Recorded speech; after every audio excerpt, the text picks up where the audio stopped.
Okay, so your first big assignment is the organizational capacity assessment, and I want to go ahead and continue our discussion of that.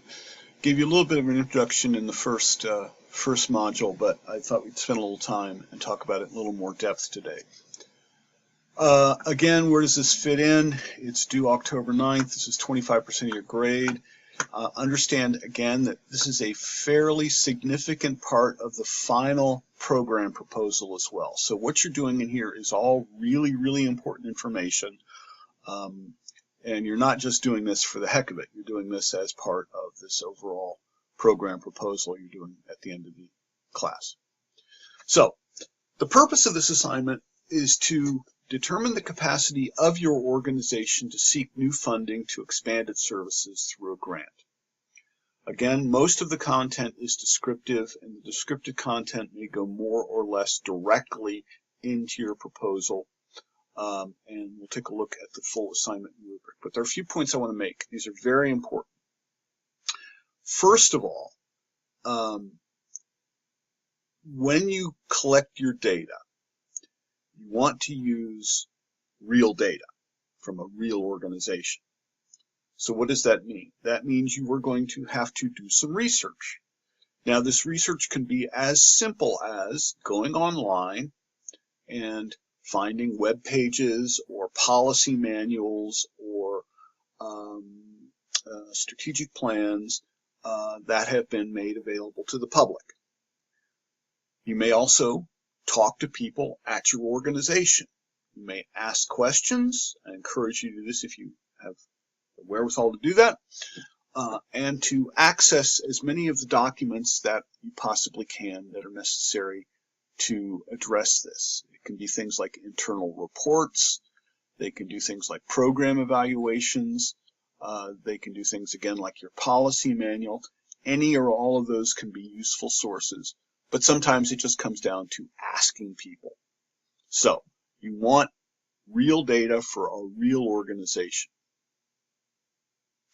Now, the organization you select, again, it should be the one that you're writing your grant for. Importantly, grants go to organizations, not individuals.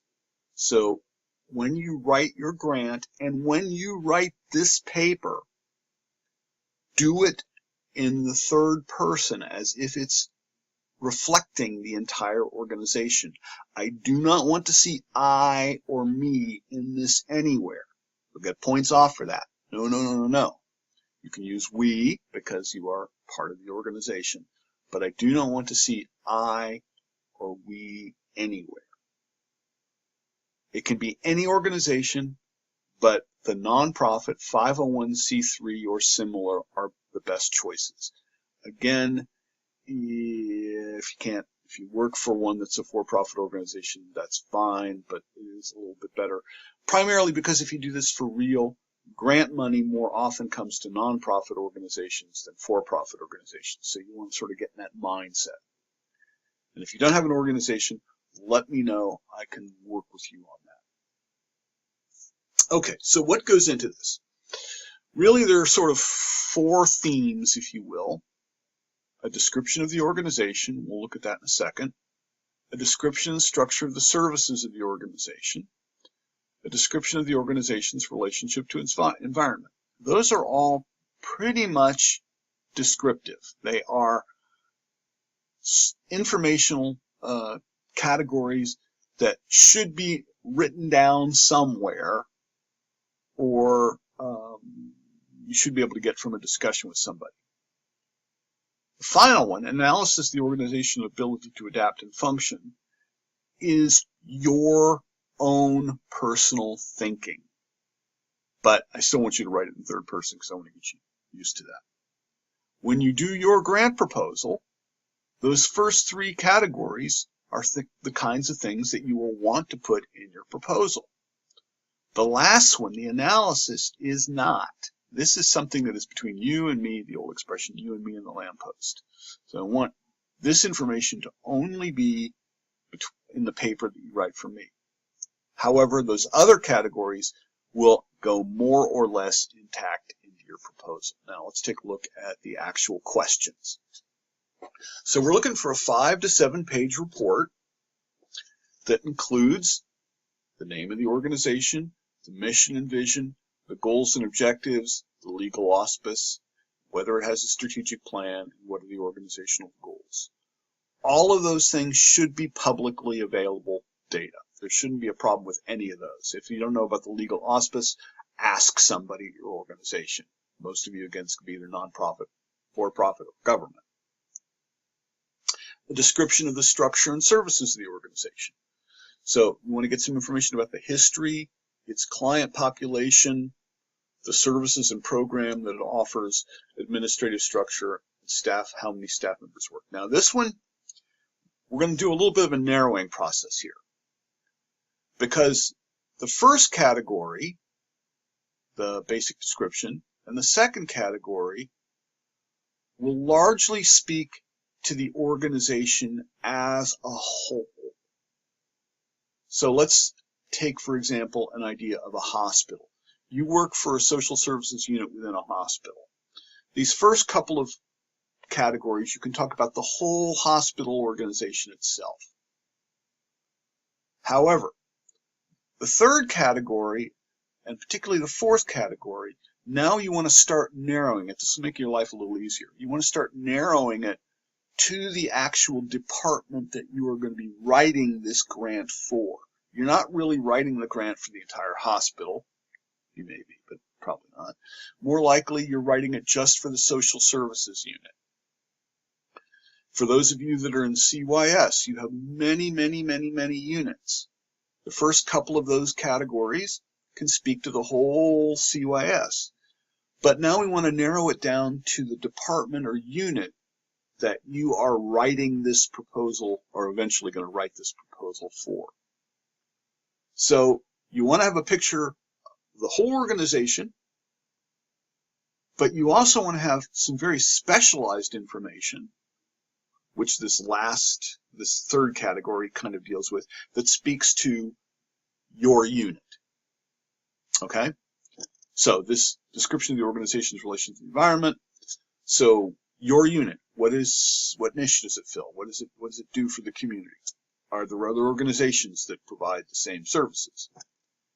Now the next two are really difficult to address for some of you. Demographic composition of staff and of clients.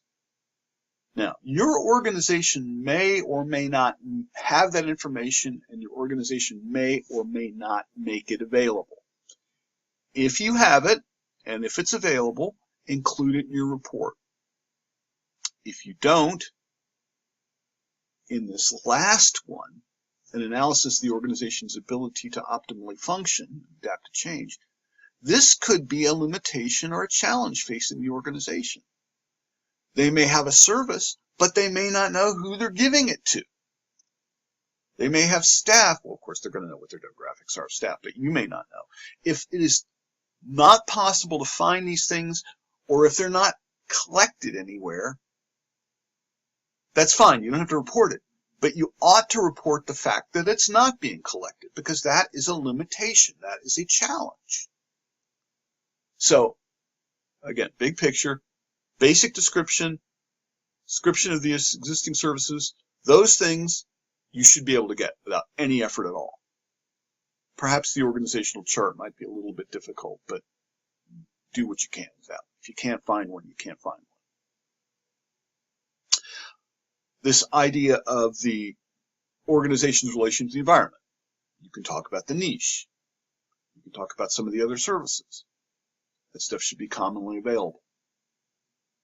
The composition of the staff and the clients, however, might be difficult or may not be collected. If you have it, include it. If you don't, in your assessment and analysis of the organization, you want to make it clear that it is not being collected or it is not available. And then the last one, analysis of the organization's ability to optimally function and adapt to change. Again, for the most part, this is you. Programs, funding, you don't have to list every possible funding source for your agency. The major ones would be good. And again, focusing on your department, your program, you don't have to look at the whole organization. And then what are the strengths of the organization? This is your opinion, but don't write it as an opinion. No I's or me's in this. And the current challenges facing the organization. Again, your opinion, but don't write it up just as an opinion. So, if you have any questions, feel free to ask. You want to collect this information, you want to organize it, you want to write it up. Again, particularly since the first 3 main points will be addressed in your proposal, those can be pretty much written up, ready to go for the proposal. The last one, the analysis of the organization's ability to optimally function, that will not go in your proposal, will only go in this paper. If you have questions, let me know, and of course, APA format, you do this as well. Take care.